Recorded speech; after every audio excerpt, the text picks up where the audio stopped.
영문 밖으로 나아가자. 영문 밖으로 나아가자. 그런 제목으로 말씀을 드립니다. 오래전에 삼성의 이건희 회장님이 전 임직원들에게 이렇게 말했답니다. 마누라와 자식 외에는 다 바꿔라. 다 바꿔라. 바꿔야 된다. 마누라와 자식 빼놓고 다 바꿔라. 세계 초인류 기업의 하나이긴 하지만 위기의식이 있는 겁니다. 이래서는 안 되겠다. 이 문제 이렇게 방치했다가는 지금은 초인류 기업일지 모르지만 5년 뒤 10년 뒤에는 끝난다. 그런데 그때 그분이 그런 말씀하셔서 회사를 혁신했는데 성공했습니다. 진짜 초인류 기업이 돼가지고 대단하죠, 그 기세가. 근데 제가 이런 생각이 좀 들어요. 뭐냐면 바꿔야 되는데 그냥 바꿀 수는 없는 겁니다. 그냥 막 바꾸면 다 되는 겁니까? 아닙니다. 제대로 된 모델을 보고 그렇게 바꿔나가야 회사가 새로워지는 겁니다. 그걸 벤치마킹이라고 합니다. 내 조직에 문제가 있습니다. 내 회사에 문제가 있습니다. 이 문제를 어떻게 해결할까? 그거를 창조적으로 내가 해결을 하려고 하면 이게 너무 어려운 일입니다. 그런데 잘 돌아가고 있는, 그 영역에 관해서 잘 돌아가고 있는 다른 회사를 찾아서 어떻게 그 조직이 돌아가는가, 어떻게 그 일들이 돌아가는가, 어떤 철학이 그것을 돌리는가, 그것을 끌어들여서 우리 회사에 적용해서 혁신하는 것, 이게 벤치마킹입니다.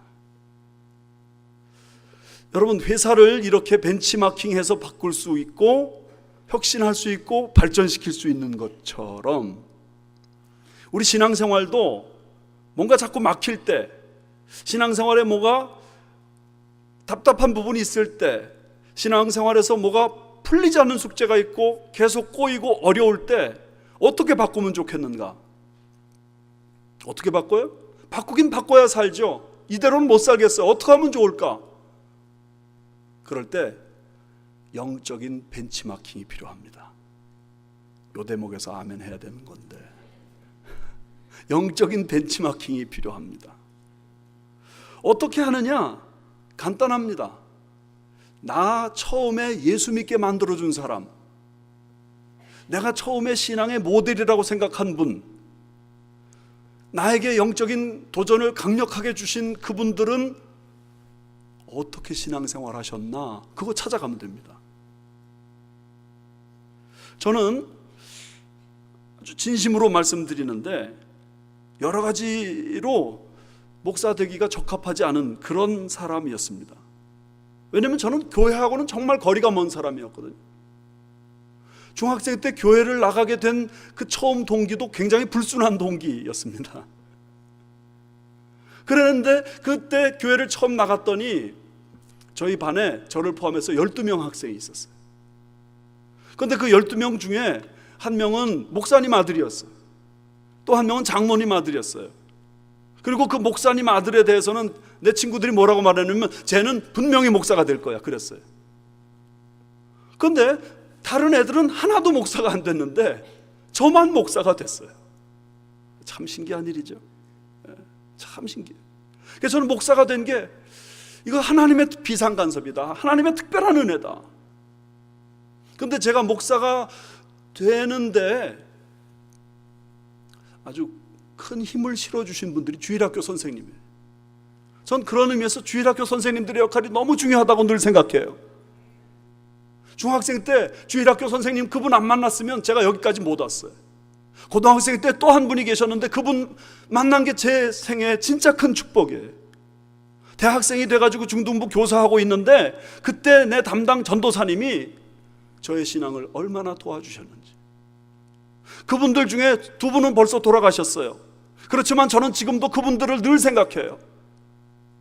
그분들 어떻게 예수 믿으셨나? 그분들 어떻게 신앙생활 하느라고 몸부림치고 노력했나? 그것이 저에게 항상 관심사예요. 그 중에서 한 분만 말씀드리면 대학생 때 만났던 우리 전도사님, 언젠가부터 그분이 저에게 그런 말씀 하시는 거예요. 내가 너를 위해서 하루도 빠지지 않고 기도한다. 하루도 빠지지 않고. 제가 그 말씀 들을 때마다, 그분의 그 편지를 볼 때마다 제가 얼마나 큰 격려를 받았는지 몰라요. 위기 상황 만날 때가 있었어요. 힘들 때가 있었어요. 나침반 교회 목회하면서도 어려울 때가 있었어요. 그런데 그분이 나를 위해 지금도 계속 기도하신다, 그렇게 생각하면서 얼마나 격려가 되는지 몰라요. 그분이 한 7년 전에 돌아가셨을 때 제가 땅을 치면서 울었어요. 그분에 대한 아쉬움, 섭섭함도 있지만 이제 나를 위한 중보 기도자가 없구나, 그게 너무 가슴 아프더라고요. 그분은 물질의 11조를 하나님 앞에 당연히 드렸는데 시간도 11조를 드려야 된다고 그러셨어요. 24시간에 10분의 1은 2시간 24분이니까 하루에 2시간 24분은 성경 보고 기도하는 일에 전심전력해야 된다. 목사는 적어도 그래야 된다. 제가 그 말씀대로 지키진 못해요. 그렇지만 제 마음속에 항상 그 부담이 있어요. 목사는 적어도 그래야 되는데.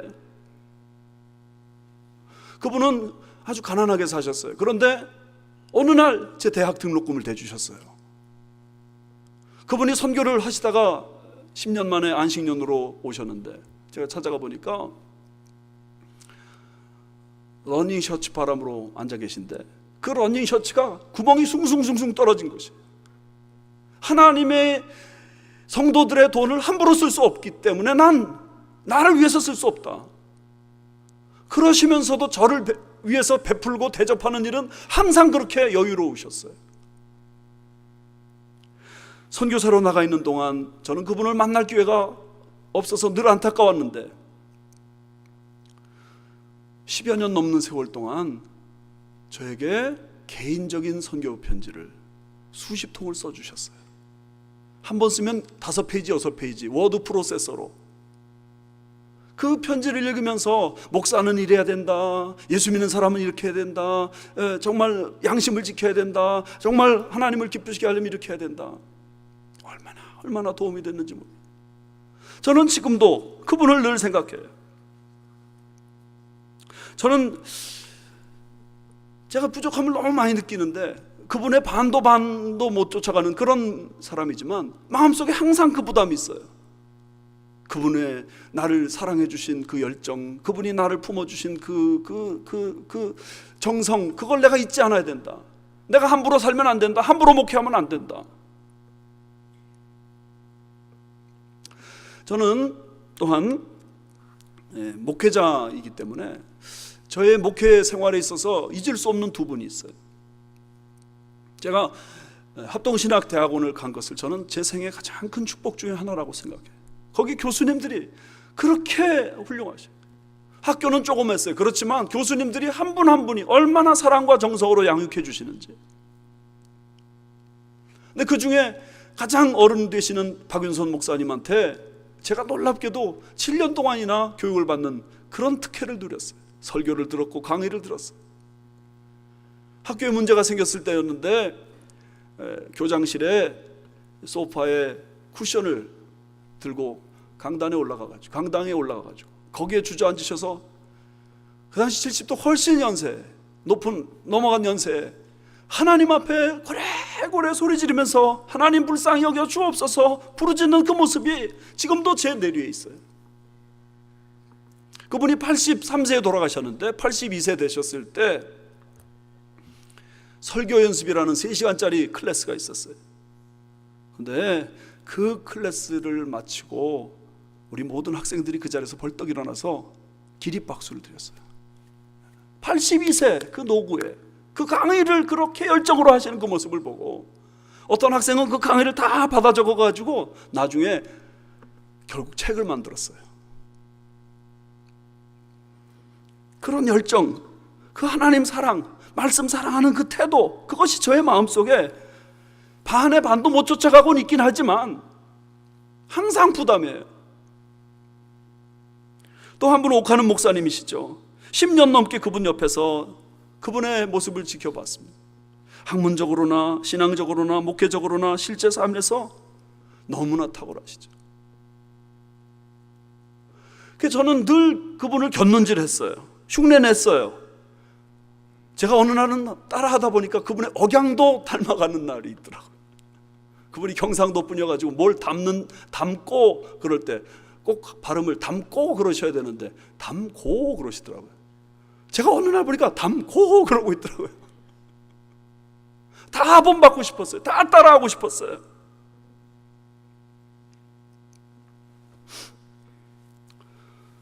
여기 7절 말씀을 한번 보세요. 하나님의 말씀을 너희에게 일러주고 너희를 인도하던 자들을 생각하며 그들의 행실의 결말을 주의하여 보고 그들의 믿음을 뭐 하라고요? 본받으라. 여러분보다 먼저 믿으신 분, 여러분보다 믿음 좋은 분들, 여러분들에게 영적 도움을 주신 분들, 그분들은 어떻게 신앙생활 하셨나? 이걸 보고 벤치마킹, 영적인 벤치마킹을 하면 내가 탈선하지 않는 거예요. 그런데 어떤 분들은 이런 생각이 드실 수 있어요. 난 그런 사람이 없는데. 그래도 괜찮아요. 8절 말씀 보세요. 예수 그리스도는 어제나 오늘이나 영원토록 동일하시니라. 예수 그리스도께서 우리에게 벤치마킹 할 수 있는 대상이 되시기 때문에 예수님 어떻게 하셨나? 그것만 생각하면 돼요. 그러므로 신앙생활이란 이런 겁니다. 이럴 때 예수님은 어떻게 하셨나? 예수님이 너무 멀고 좀 가까운 분들이 더 먼저 보이면 이럴 때 그 목사님은 어떻게 하셨나? 이럴 때 그 믿음 좋은 선배님은 어떻게 하셨나? 그거 생각하면 되고, 이것저것 잘 생각 안 나면 예수님이시라면 이럴 때 어떻게 하셨나? 어떻게 하시겠나? What would Jesus do? What would Jesus do? WWJD. 예수님이라면 어떻게 하실까? 이게 신앙생활이에요. 여러분, 우리에게 예수님의 교훈을 따르도록 돕지 않는 것들은 다 잘못된 교훈이라는 사실을 믿으셔야 됩니다. 그런 의미에서 여기 9절 말씀처럼 자꾸 여러 가지 다른 교훈들에 끌려다니지 말라고 권면하고 있습니다. 자꾸 은혜 받으려고 노력을 해야지 이런저런 말에 휩쓸려 다니면 그런 사람들의 말 때문에 내 심령은 피폐되고 내가 주님에게 점점 멀어지고 세상 길을 따라가게 된다고요. 그러므로 우리의 마음을 자꾸 은혜로 굳건하게 만들어야 됩니다. 예수님이 이럴 때 어떻게 하셨나? 믿음 좋은 선배들 이럴 때 어떻게 문제를 풀었나? 자, 이제 그 믿음 좋은 선배들이라는 것은 결국은 다 예수님이 뒤쫓아가신 분들이니까 우리가 예수님이 어떤 길을 가셨나를 알면 나머지 문제 다 해결됩니다. 예수님 어떤 길을 가셨어요? 예수님이 어떤 길을 가셨는가를 알려주기 위해서 장장 13장에 걸쳐서 쓴 편지가 히브리서입니다. 예수님이 어떤 길을 가셨는가를 제가 설교하고 싶어서 이 말씀을 오늘 43번째, 오늘 마지막으로 전합니다. 그러므로 예수님이 어떻게 하셨나? 어떻게 하셨나? 그것이 나의 관심사가 되면 됩니다. 그런데 여러분, 히브리서 11장 1절 2절 말씀 보면 예수님 이전의 분들이 나옵니다. 믿음의 선진들, 믿음의 엔션트, 조상들이 나옵니다. 믿음은 바라는 것들의 실상이요 보지 못하는 것들의 증거니 선진들이 이로써 증거를 얻었느니라. 믿음의 선조들이 있으니까 그분들을 봐라, 이겁니다. 그런데 12장 2절에 오면 이제 이렇게 말씀합니다. 믿음의 주요 온전케 하시는 이인 예수를 바라보자. 그런데 여기 믿음의 주라고 하는 이 말씀은요, 믿음의 선구자, 믿음의 개척자라는 의미입니다. 그래서 믿음의 파이오니아요, 믿음의 프론티어가 바로 예수님이시니까 내가 어떻게 믿음을 가지면 좋겠는가 할 때 예수님 바라보면 되는 겁니다. 그런데 또한 예수님은 믿음의 완성자시니까 내 믿음이 어떻게 완전한 믿음으로, 완성된 믿음으로, 하나님이 온전히 기뻐하시는 믿음으로 나갈 것인가, 그럴 때 예수님 바라보면 됩니다. 자, 그렇다면 예수님은 한마디로 어떤 분이십니까? 여러분에게 있어서 예수님은 어떤 분이세요? 여기 오늘 10절부터 12절까지 말씀을 보면 그 예수님을 설명하고 있어요. 그 말씀의 핵심이 뭐냐? 이겁니다. 예수님은 우리의 속죄 제물이시다. 속죄 제물. 히브리서 기자가 우리에게 예수님을 한마디로 정리해서 소개할 때 예수님은 우리의 속죄 제물이다. 구약 시대에는 제물이 5가지 종류가 있었습니다. 번제물은 다 태워드리는 제물. 그 다음에 화목제. 이 화목제물은 제사장과 제사를 드리는 자가 제사 드리고 난 다음에 그 고기를 같이 나눠 먹는 겁니다. 소제, 곡식으로 드려지는 제사는 가난한 자들이 드리는 제사였습니다. 그리고 속건제는 무슨 사람에 대한 잘못을 저질렀을 때 배상하는 그런 것에 관련된 제물입니다. 마지막으로 속죄제. 이게 뭔가?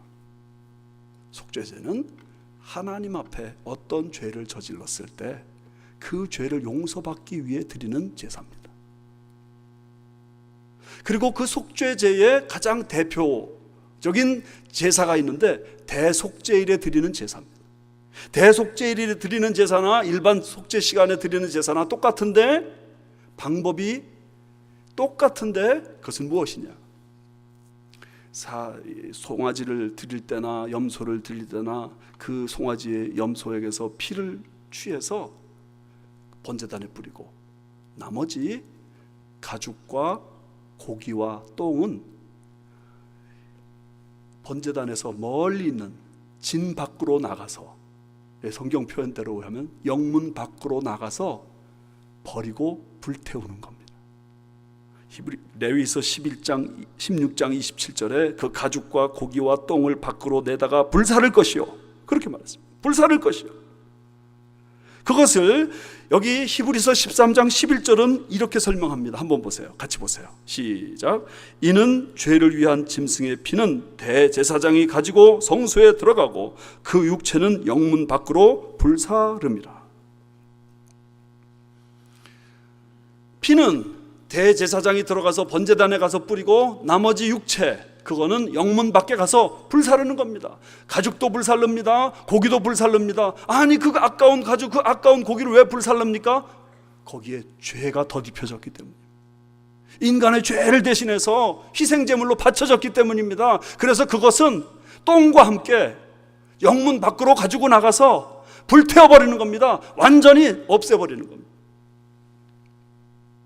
이 히브리서 기자는 지금 그 속죄제를 생각하면서 예수 그리스도의 십자가를 생각하는 거예요.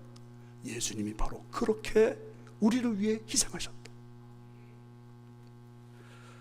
12절 말씀을 한번 보세요.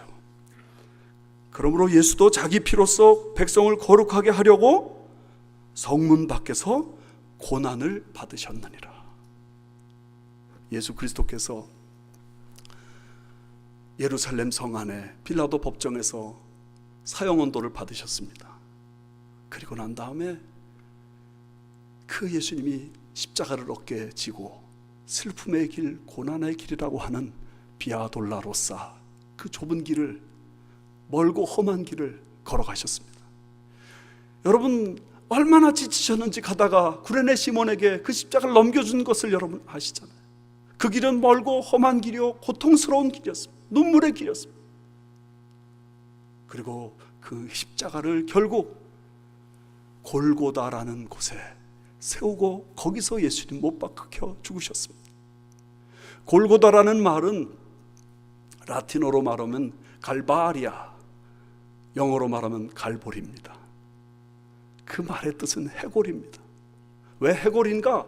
그 지형이 해골처럼 생겨서 해골이고 거기 수많은 사형수들이 그 자리에서 죽었기 때문에 해골입니다.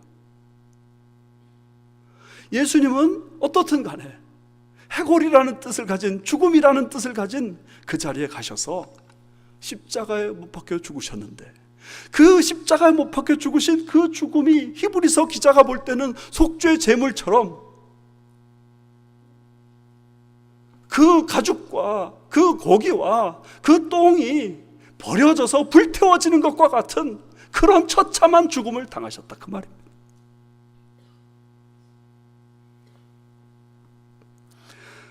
히브리서 기자가 지금 설명하려고 하는 건 이겁니다. 예수님의 십자가는 여기 13절에 나오는 단어처럼 치욕의 자리였습니다. 버림받는 자리였습니다. 불태워지는 자리였습니다. 스파트라이트 조명을 받는 자리가 아니라 모두에게 내버려져서 잊혀지는 그런 자리였다는 거예요. 부끄러운 자리요, 누구도 가기 원치 않는 그런 자리였다는 것입니다. 여러분, 예수님의 십자가는 한마디로 사람들에 의해서 버려지고 짓밟히고 멸시당하고 조롱당하고 능욕당하는 그런 자리였다는 거예요. 그래서 메시지 성경은 이 본문을 이렇게 설명합니다. 그러니 우리도 밖으로 나갑시다. 예수께서 계시는 그곳, 중요한 일이 벌어지는 그곳으로 나갑시다. 특권을 누리며 안주하는 사람이 되려고 하지 말고 예수께서 받으신 치욕을 우리도 짊어져야 하겠습니다. 메시지 성경은 이것을 해석적으로 설명합니다. 그렇게 예수 그리스도께서 십자가에 지셔가지고 치욕의 자리에서 버려지셨잖아요. 그런데 거기서 바로 중요한 일이 벌어진대요. 거기서 바로 중요한 일이 벌어진다.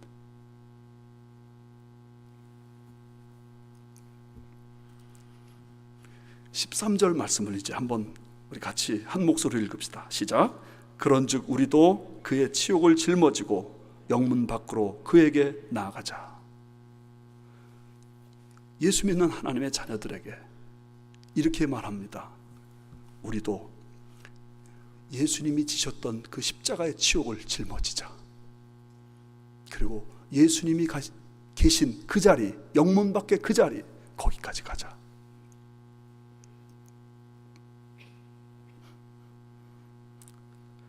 영문 밖으로 나가라는 말은 그런 의미에서 치욕의 자리로 나가자는 거예요.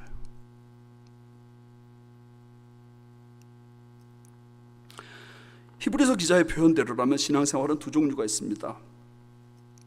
영문 안에서의 신앙생활, 인사이더 캠프. 영문이란 말 캠프예요. 영문 안에서, 예루살렘 성 안에서의 신앙이 있습니다. 신앙의 초보 단계라고 말할 수 있죠. 이 단계는 믿음으로 삶의 모든 문제를 해결받는 그런 단계입니다. 복음의 혜택을 누리는 자리입니다. 영문 안에 뭐가 있느냐? 구원받죠, 영생 누리죠, 하나님 자녀 되죠, 하나님의 사랑의 대상으로 복받고 행복해지는 자리입니다. 이게 신앙의 초보 단계입니다.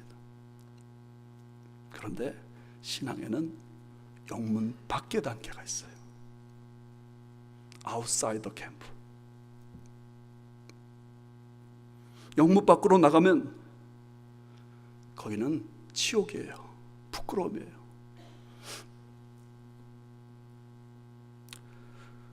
예수님이 그런데 거기 계시대요. 주님의 십자가가 예루살렘 성문 밖 해골이라는 곳에 있으니 예수 따라가는 사람들은 모두 다 그 영문 밖 예수님이 십자가 지신 그 자리, 그리로 나가야 된다는 거예요.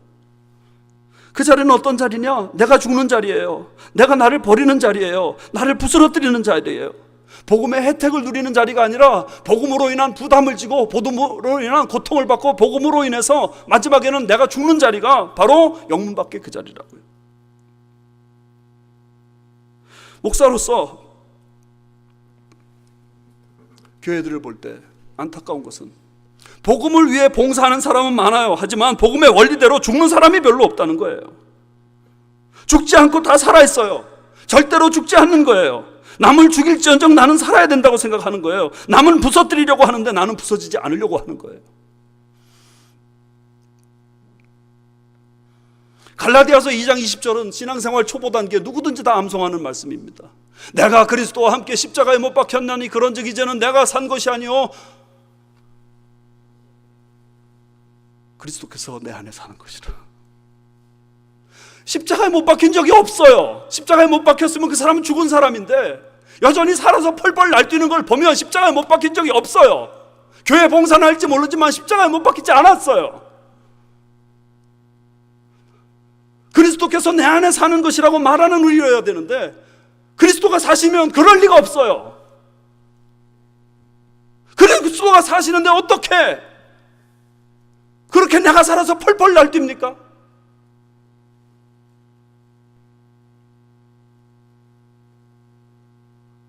한국에 김남국 목사라는 분이 계세요. 이분이 희한한 책을 썼어요. 사랑한다 독사의 자식들아. 독사의 자식들아 하는 이 말은 세례 요한이 한 말이잖아요. 바리새인과 서기관들을 향해서 이 독사의 자식들아 그랬잖아요. 근데 그 책의 내용을 보니까 세례 요한도 사랑의 마음을 품고 그렇게 말했다는 거예요. 사랑한다 독사의 자식들아, 이제 회개 좀 해라. 근데 그 책에 이런 내용이 있어요. 당신의 가정과 교회가 왜 지옥이 되는지 아는가? 여러분의 가정이, 예수 믿는 식구들로 가득 찬 여러분의 가정이 왜 지옥이에요? 예수 믿는 사람들로 가득한 이 교회가 왜 지옥이 되느냐? 이렇게 말해요. 누가 더 큰지, 누가 더 센지 힘겨루고 있기 때문에. 힘을 서로 겨루고 있는 거예요. 그러니까 거기가 지옥이죠. 가정에서 남편과 아내가 날마다 힘겨루게 해보세요. 지옥이죠. 부모와 자식이 맨날 힘겨루게 해보세요. 거기가 지옥이죠. 교회에서 만약에 교인들끼리 힘겨루게 해보세요. 거기가 지옥이죠. 어디가 지옥이에요? 어떤 큰 한국의 대형 교회가 장로들끼리 힘겨루기를 하고 있는 거예요.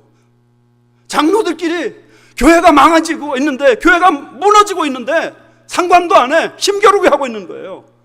권사들끼리 힘겨루게 하고 있고 집사들끼리 힘겨루게 하고 있는 거예요. 거기가 지옥이지 지옥이 어디겠어요?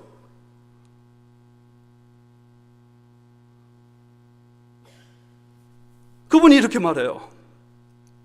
온전한 연합을 위해서는 서로 상대를 세워주고 진리와 본질의 문제가 아니면 양보해야 한다. 철저하게 양보하고 섬겨야만 지옥이 아닌 하나님 나라를 살게 된다. 본질에 관한 문제는 양보할 수 없잖아요. 그 문제는 뒤로 물러설 수 없어요. 하지만 싸우는 문제가 본질적인 문제는 하나도 없어요.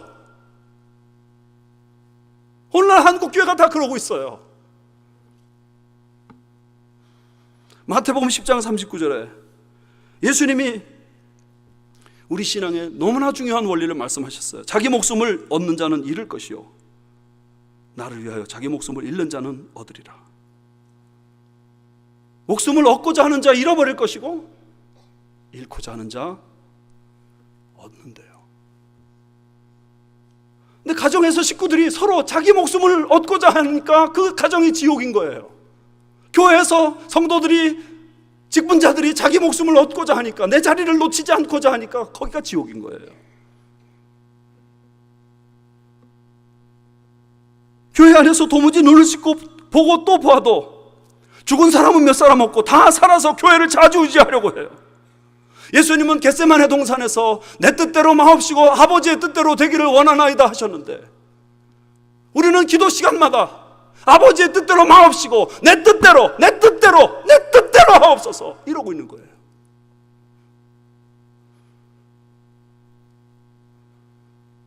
내 뜻대로 되지 않으면 다 틀렸다고 소리 질러요. 이런 것이 영문 밖으로 나가는 삶이겠습니까? 요한복음 16장 33절에 예수님 말씀하셨어요. 내가 세상을 이겼노라. 예수님이 세상을 이겼다고 하셨을 때 알렉산더 대제처럼, 나폴레옹처럼 군대를 동원해서 상대방을 쳐부숴서 이겼습니까? 조용히 십자가 지시고 죽어감으로 이기지 않으셨습니까? 그냥 조용히 죽는 거예요. 조용히 십자가 지는 거예요. 무기력 속에서 패배자라는 칭호를 기꺼이 받아들이시고 예수님은 치욕으로 그냥 죽어버리셨어요. 예수님은 패배자의 낙인이 찍히셨어요. 사흘도 되기 전에 그분은 참된 승리자가 되셨습니다. 예수님은 치욕을 짊어지셨어요. 그런데 우리는 치욕을 짊어지려 하지 않고 상대방에게 치욕을 안겨주려 해요. 예수님이 지신 십자가 그 자리는 바로 치욕의 자리인데 우리는 상대방을 치욕의 자리에 앉히려고 해요. 영문 밖에 계신 예수 그리스도신데 우리는 영문 안에서 예수님을 만나려고 해요. 뉴욕 지하철에 광고문이 붙었어요. 제목, 패배자가 되십시오. 그 밑에 작은 글씨가 진정으로 최고가 되고자 할 때 방해가 되는 것은 포기하지 못하는 것입니다. 모든 것을 포기하는 용기를 얻기 원하면 연락하십시오. 그러면 우리는 새 삶을 시작할 수 있도록 도와드리겠습니다. 사실 예수 그리스도도 모든 것을 포기하시고야 온 세상을 얻으셨습니다. 패배자가 돼야 이기는 거예요. 패배자가 될 때 비로소 승리하는 거예요. 패배자가 될 때 모든 것 다 얻게 되는 거예요. 부서져야 쌓는 거예요. 움켜쥐지 말고 나눠줘야 나에게 돌아오는 거예요. 그러므로 진정한 성공하는 신앙인은 패배자가 되는 거예요. 패배자가 될 때 진짜 승리자가 되는 거예요. 한국교회 기독교가 들어온 지 130년이 돼갑니다. 이렇게 짧은 기간 동안에 이렇게 놀라운 부흥을 이룩한 한국교회, 세계사의 유례가 없는, 세계 기독교사의 유례가 없는 성공을 이루었습니다. 어떻게 이렇게 됐을까? 저는 목회자로서 이 문제에 대해서 이렇게 단언합니다. 한국교회는 순교자의 영성이 흐르기 때문이다. 순교자의 영성. 대동강변에서 제너럴 셔먼호 타고 왔던 토마스 선교사님이 참수형을 당하는 것으로 시작해서 한국의 수만 명의 성도들이 순교당했습니다. 감옥에 들어간 사람은 더 말할 것도 없고요. 한국교회는 이렇게 순교자의 영성이 흐르는 교회입니다. 그런데 여러분, 이 한국교회의 이 순교자의 영성을 이야기할 때 가장 먼저 떠오르는 사람을 한 사람 대라 그러면 누구를 내시겠어요? 저는 다른 분들도 마찬가지일 거예요. 누구보다 먼저 주기철 목사님을 말하지 않을 수 없습니다. 순교를 당하신 목사님들, 장로님들 많은데 하필이면 왜 주기철 목사님인가? 하필 왜 주기철 목사님이 순교의 대명사인가? 그 이유는 그분은 어쩌다 죽은 분이 아니에요. 할 수 없어서 순교당하신 분이 아니에요. 그분은 사실은 순교를 향해 나가신 분이에요. 그분이 가르치셨던 말씀 중에 가장 대표적인 말씀이 일사각오라는 말씀이에요. 일사각오 합시다. 어차피 사람은 한 번 죽는데 주님의 영광을 위해서, 복음을 위해서 아름답고 멋지게 죽읍시다. 그게 일사각오의 신앙이에요. 죽읍시다. 1933년 4월 14일 이사야 53장을 본문으로 해서 예수 그리스도의 죽음의 의미라는 제목의 설교하셨어요. 거기서 그분이 이렇게 말씀하셔요. 예수 그리스도의 죽음은 결코 패배가 아니었습니다. 예수 그리스도는 죽음을 통하여 승리하셨습니다. 그러므로 예수 그리스도의 죽음은 우리가 따라가야 할 죽음인 것입니다. 우리 다 주님을 따라갑시다. 1935년 5월 금강산 목회자 수련회에서 주강사하셨는데 그때 목사님들과 선교사님들 250명이 주기철 목사님의 설교를 들었습니다. 마태복음 3장의 말씀을 가지고 예언자의 권위라는 제목으로 말씀을 하셨는데 이렇게 말씀하셨어요. 내용을 보니까 선지자 엘리야가 왜 그렇게 놀라운 권위를 가지고 있는 줄 아십니까? 선지자 예레미야가 어떻게 그렇게 놀라운 권위를 가진지 아십니까? 선지자 세례 요한이 어떻게 그렇게 강력한 설교자가 된 줄 아십니까? 일사각오의 신앙 때문입니다. 내가 죽기로 결단하고 복음을 증거하니까 영적인 권위가 하늘을 찌르듯이 세워진 것입니다. 그러면서 그 자리에 앉아있는 목사님, 선교사님들에게 이렇게 말씀하십니다. 여러분, 목사가 일사각오로 복음을 담대하게 전해야 목사의 권위가 서는 겁니다. 신사참배 때문에 고난당하는 것이 무엇이 두렵습니까? 여러분, 일어나십시오. 그런데 이 설교는 하다가 중단했어요. 왜냐하면 뒤에서 듣고 있던 일본 경찰들이 난동을 부렸기 때문에.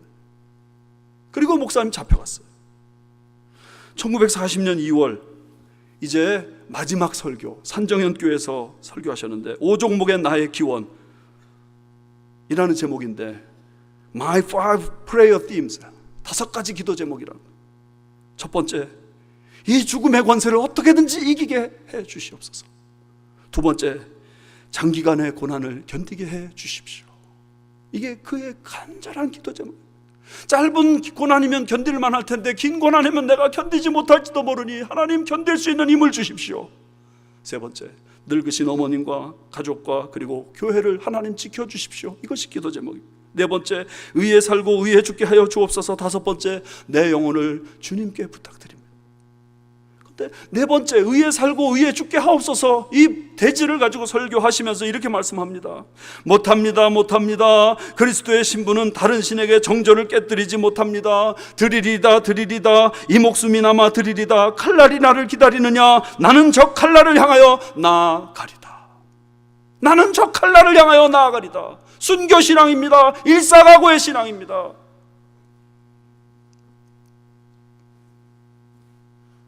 설교문을 지금 읽어봐도 그렇게 감동이 돼요. 피가 끓는 설교예요.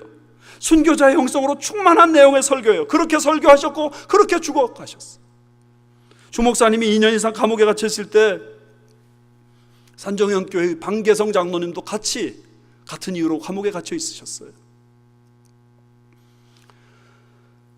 주 목사님 하도 고문을 당해가지고 걸어서 다닐 수가 없어서 그 방 장로님이 업고 다니시면서 주 목사님 위로하고 그랬는데, 그때 주 목사님이 작시한 찬송가가 있어요. 찬송가를 작시하시고 그것을 다뉴브강의 물결이라는 노래에 붙여서 그 찬송을 불렀는데, 이 찬송을 한국교회가 참 오랫동안 불렀어요. 서쪽 하늘 붉은 노을 언덕 위에 비추누나, 연약하신 두 어깨의 십자가를 생각하니 머리에 쓴 가시관과 몸에 걸친 붉은 옷에 피 흘리며 걸어가신 영문 밖의 길이라네. 예수님 피 흘리면서 그 영문 밖의 길을 가셨다는 거예요. 비아돌라로사를 피 흘리시면서, 눈물 흘리시면서 가셨다는 거예요. 눈물 없이 못 가는 길, 피 없이는 못 가는 길, 영문 밖에 좁은 길이 골고다의 길이라네. 영생의 복 얻으려면 이 길만은 걸어야 해. 배고파도 올라가고 죽더라도 올라가세.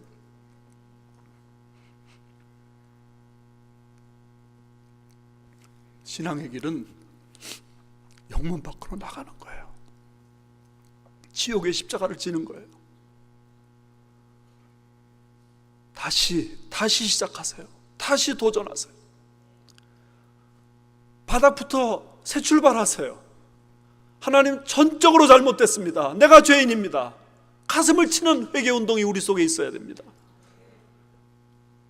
남을 무너뜨리고 남을 꺾으려고 하고 남을 비웃고 남을 멸시하는 그런 태도들이 사실은 주님을 비웃고 주님을 멸시하는 것이었습니다. 주님을 대적하는 길이었습니다. 이제 우리 모두 예수님처럼 영문 밖으로 나가셔야 됩니다. 우리 이 세상을 바라보는 사람들이 아니에요. 저 영원한 세상을 바라보고 그 나라를 향해 가는 사람들이에요. 천국으로 향하여 순례길을 떠나는 주의 백성들. 그러므로 가정에서 여러분 십자가를 지세요. 영문 밖으로 나가세요.